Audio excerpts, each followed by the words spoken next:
Hukum dunia punya hukumnya, alam kubur pun punya hukumnya sendiri. Kalau Anda di dunianya mengerjakan ini, di alam kuburnya akan begini. Kalau Anda mengerjakan dunia baik, alam kubur akan baik. Kalau Anda di alam dunianya tidak baik, alam kuburnya pun tidak baik juga. Itu ada hukum. Jadi apa yang dibawa ke alam kubur, itu yang kita kerjakan saat di dunia. Kalau bekalnya soleh, nikmat alam kuburnya. Itu konsekuensinya. Kalau bekalnya salah, nggak nikmat alam kuburnya. Ya, di alam kubur itu ketika masuk, itu bergantung bekal dunia kita. Alamnya sudah berbeda. Jelas ya, sebab akibatnya tidak sama. Sebab akibat yang dibawa ke alam kubur itu amal kita. Karena itu semua yang melekat pada dunia, itu sudah tinggal. Telah meninggal dunia, meninggalkan semua dunia. Yang dibawa itu cuma amal saja. Karena amal itu yang dibawa untuk memasuki ruang di kubur dengan hukum yang berbeda dengan saat di dunia. Kita nggak bisa bawa jabatan dunia ke alam kubur. Man rabbuka, saya presiden, gak usah banyak tanya. Gak bisa, Anda presiden dunia, bukan presiden alam kubur. Man rabbuka, saya kiai. Anda kiai dunia, bukan kiai alam kubur.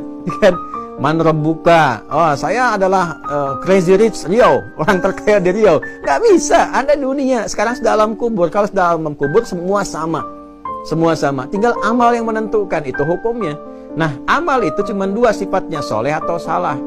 Soleh sebabnya menjadikan mendapatkan akibat, salah sebabnya menjadikan akibat. Apa akibatnya? Bagi kita umat Islam, orang-orang yang soleh mendapatkan kehormatan sejak di alam kuburnya. Diminta untuk istirahat. Silahkan istirahat dulu, nikmati dulu sementara sambil nunggu hisab nanti. Ini hukum alam kubur. Diberikan kenikmatan sementara di alam kubur sambil nunggu. Sama kayak kita masuk waiting room, ibu mau terbang dari Riau, mau umroh, haji, kan? Kan ke bandara dulu tuh waiting roomnya. Kan di waiting room itu apa yang dikerjakan? Kalau ibu kelasnya kelas bagus, bekalnya bagus, ya kan? Ongkosnya banyak, ONA plus, ibu kan masuk apa? VVIP kan? Ya, bisa makannya enak, minumnya enak, dilayani macam-macam, ya kan?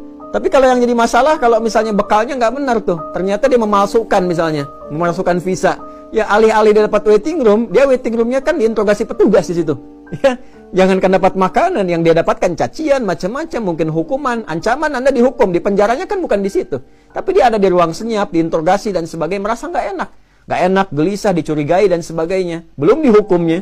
Dihukumnya kan bukan saat di waiting room, nanti setelah keluar dari situ. Tapi dia mendapatkan konsekuensi dari perbuatannya. Sekarang orang sebelum masuk ke akhirat, masuk waiting room, bekal yang dibawa apa? Kalau dia soleh, dapat kesempatan baik.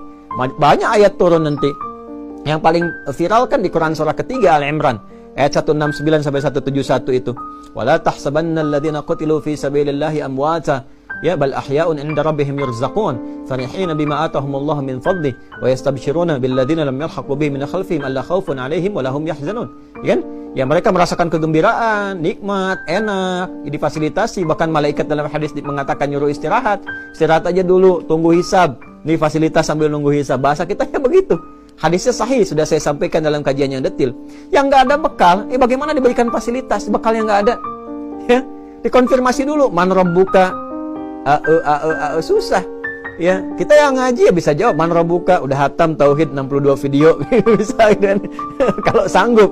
Tapi kalau kita sudah biasa kan man rabbuka Allah, kenal nggak dengan yang ini? Muhammad Rasulullah, istirahat. Tapi kalau nggak punya bekal, nggak punya macam-macam dan sebagainya, konsekuensi dia dapatkan apa itu? Gimana bisa diberikan bekal? Ya, masuk ke situ nggak ada bekalnya, nggak ada apanya, nggak ada macam-macam, sudah nggak dapat fasilitas. Yang didapatkan apa? Keadaan aja sudah gelap keadaannya, ya. Kemudian keadaan yang sulit, berat, ya. Kemudian dapat konsekuensi karena sebab hukum alam kubur, nggak bisa ditanya, dipukul pakai palu, itu hukum. Ya, itu nggak bisa kita bawa ke dalam hukum dunia, hukumnya alam kubur kok. Kita dari sini, saya ini di Indonesia, ibu di Indonesia. Kita ke Amerika pakai hukum Amerika di sananya. Nggak bisa pakai hukum Indonesia. Orang ke Singapura pakai hukum Singapura. Begitu masuk mobil nggak mau buang sampah. Begitu buang sampah denda, bisa masuk penjara, gitu kan? Yang dipakai hukum Singapura. Ke toilet Singapura dengan toilet Lebak Bulus di Jakarta atau toilet Kampung Rambutan itu beda hukumnya. Ya nggak bisa kita hukum Kampung Rambutan dibawa ke Singapura, beda hukumnya. Ya kita pengen masuk ke alam kubur dan pasti masuk. Nggak bisa bawa hukum dunia ke situ. Hukumnya sudah jelas. Bagi kita orang beriman dikonfirmasi dengan pertanyaan. Man rabbuka, bisa jawab, nikmat. Nggak bisa jawab, bermasalah. Ya. Fayudrabu bimitraqatin min hadid, maka dipukul kemudian di keningnya dengan palu dari besi, gitu kan? Dikonfirmasi, kamu ini kasih kehidupan sekian puluh tahun, sekian kenal Nabi Muhammad aja enggak. La ilaha illallah nggak bisa. Anak 5 tahun belum balik bisa la ilaha illallah. Kamu 50 tahun untuk mengucapkan itu nggak sanggup. Kurang berapa lama lagi? Dan sebagainya. Itu hukum. Nah, jadi pendekatan alam kubur beda dengan kita, ya.